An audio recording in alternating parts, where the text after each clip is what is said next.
Hey guys, Chris here. Today I'm going to show you how I lift my backpack on my back. And when you're out backpacking and you put your backpack on multiple times during the course of a day, you want to make sure you do it correctly. These backpacks can weigh between 30, 40 pounds and plus.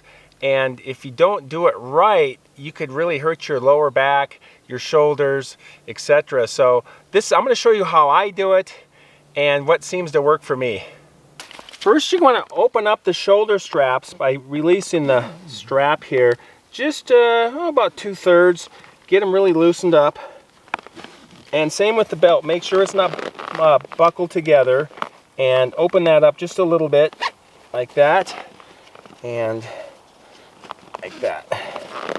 Next, we're going to stand with our feet about shoulder width apart. And then I'm going to take my right foot, put it forward just slightly, and grab the handle on the inside of the backpack here and lift it straight up onto my knee like that. See that?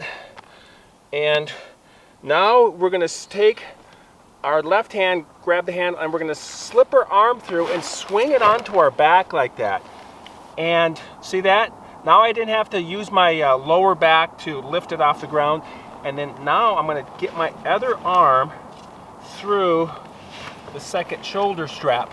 I'm going to stay low like this, slightly bent over, get the belt on, and we're going to buckle that right now and snug it up, just snug.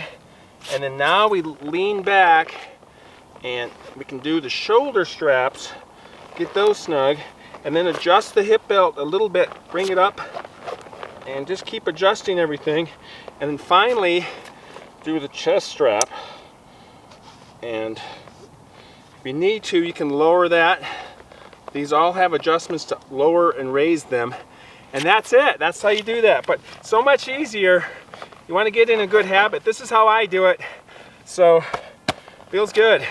All right, thanks for watching. We'll see you next time. And as always, keep hiking.